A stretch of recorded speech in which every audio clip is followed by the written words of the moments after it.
Welcome to the Spiritist Companion Podcast. My name is Yuri Castro, and I'll be your companion on this journey where we study, reflect, and apply the teachings of Spiritism. This is our special segment, Parable Fridays, where every 2 Fridays we explore a parable of Jesus through the lens of Spiritism. And the parable of this Friday is one that speaks to responsibility, opportunity, and the purpose of our gifts. The parable of the talents, found in the Gospel of Matthew chapter 25. First, let us recall what Jesus tells us. He said that a master is going away on a journey. Before leaving, he gives 5 talents to one of his servants, 2 talents to another, and 1 talent to a third servant, quote unquote, each according to his ability. The first 2 invest their talents wisely and they are able to actually double them. But the third one, out of fear, actually digs a hole in the ground and put the talent there. When the master returns, he praises the 2 servants who multiplied their talents and rewards them. But he rebukes the one who hid his, calling him lazy and casting him out. Well, let's explore a few elements of this parable. In biblical times, a talent was this unit of currency, and it was actually a large sum of money. Symbolically, as Allan Kardec, the codifier of Spiritism, explains in the Gospel according to Spiritism, chapter 16, you cannot serve both God and mammon. The talents represent actually much more.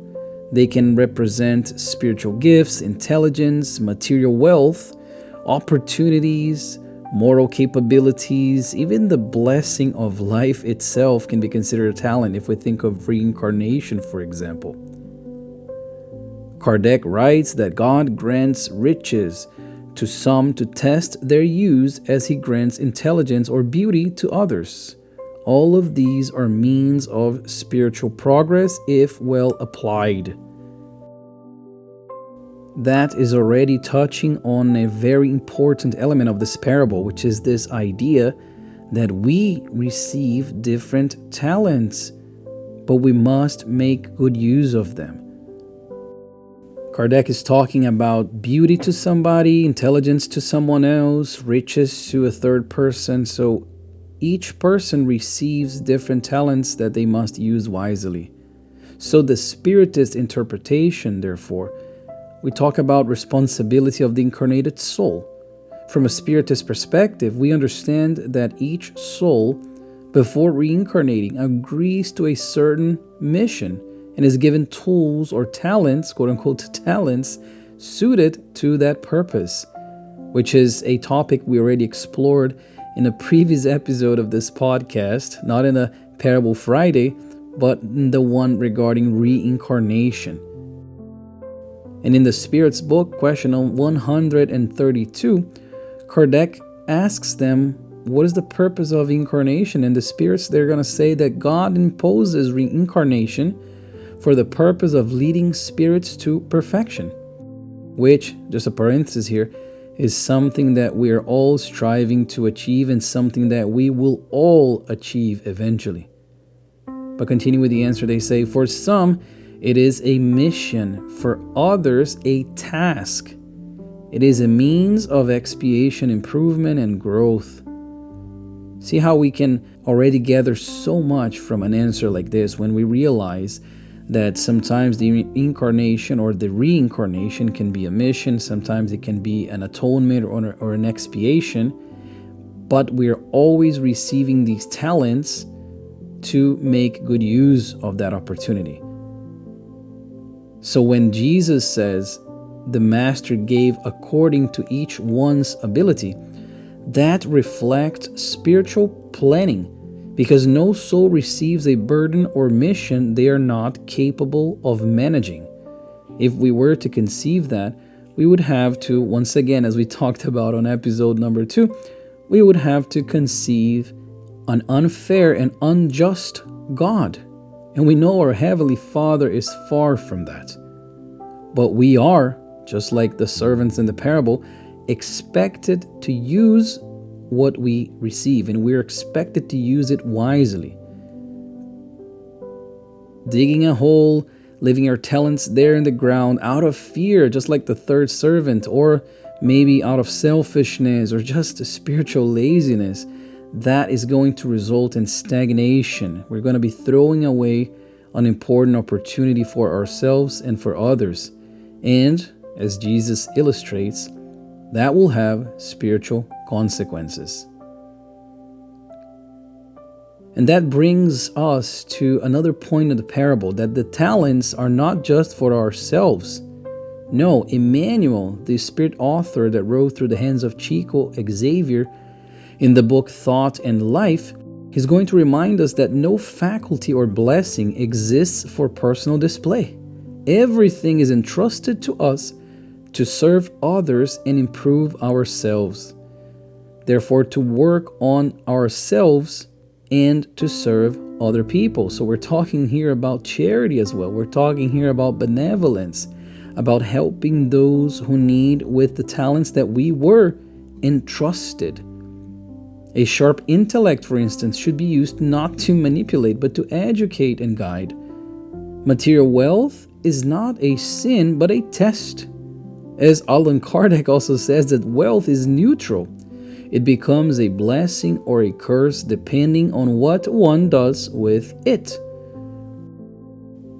Just like with any other instrument, it depends on how we are using it, but it's important for us to realize that these talents are entrusted to us, much like those three servants in the parable, and we have to make good use of them while we still can, because much like the parable, the master eventually returns. So that means that we have these talents for a finite period of time. Therefore, we must understand that we will be asked by the master of the parable, in other words, our God, as to what we have done with our talents.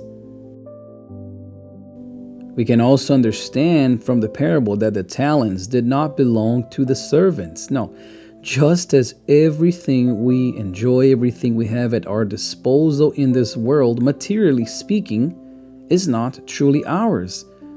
So wealth, authority, status, beauty, whatever it may be, these things are temporarily under our care, and we will have to, quote unquote, give them back eventually. So this is another important allusion that Jesus had made in respect to the transience of material things, as we will be called to account for how we use the resources that were loaned to us, entrusted to us. And then we reach another point here that's important for us to talk about. The third servant actually hid his talent. This third servant gives a telling reason. Master, he says, I knew you were a hard man, so I was afraid, that's what he says, and I hid your talent. And we can stop to think, why did Jesus mention that the servant was fearful? Well, fear is a key, my dear friends. Yes, it mirrors our spiritual hesitation, and that's something that Jesus was trying to teach with this third servant, because we often misuse, or we actually don't get to use as we should, our talents because of fear of failure, fear of criticism, fear of responsibility, fear of change even.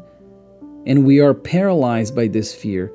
But Spiritism teaches us that progress demands action. Stagnation, even out of fear, can lead to spiritual delay. The other author, called André Luiz, in his book Missionaries of Light, that he wrote through the hands of Chico Xavier, he says that no one is reborn without purpose. Of course, it cannot be random like that. We all return to the flesh, bringing sacred obligations in the field of light. We all come here with these tools and these instruments that we have to use to help ourselves and to help those around us. So now, my dear friends, let's pause here for a second and reflect. What talents, seen or unseen, have I been given? Am I using these talents to serve, to learn, to teach, to grow?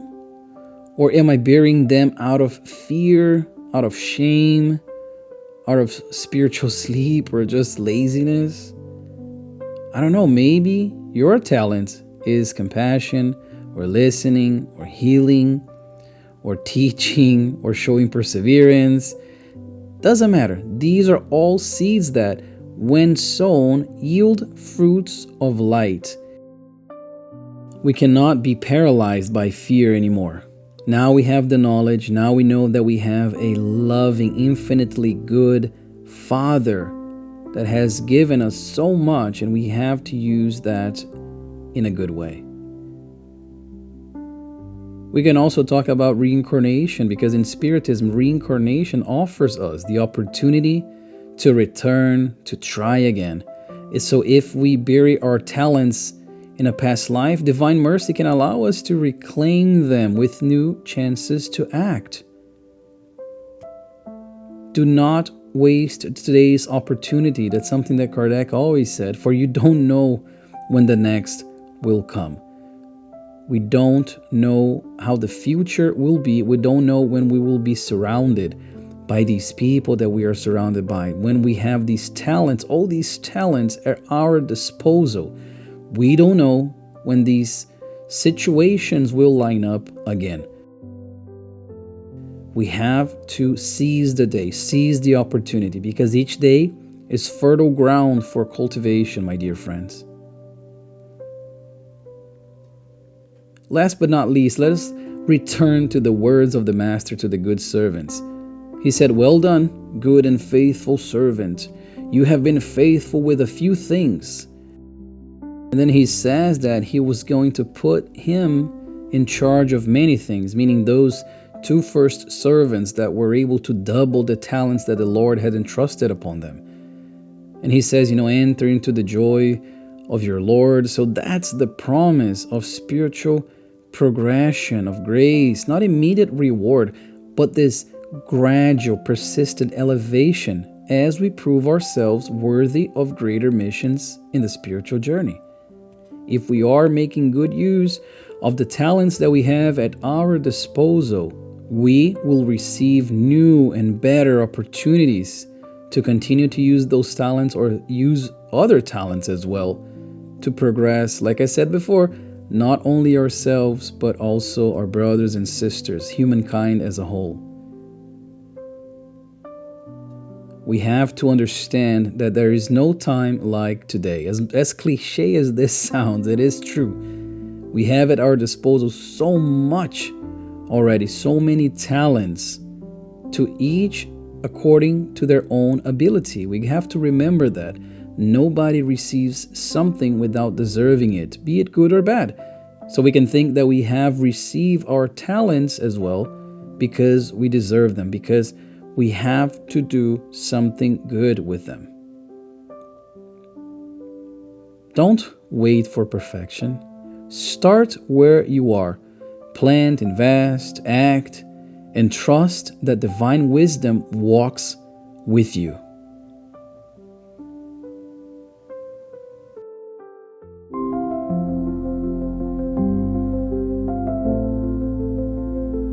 As always, thank you so much for joining me in another episode of Parable Fridays here on the Spiritist Companion podcast. If this message inspired you, share it with someone, or share this podcast with someone who may need encouragement to embrace the gifts, embrace the talents they have received. I hope to see you again soon, and until then, stay faithful, stay fruitful, and walk in the light. With fraternal love, your Spiritist companion.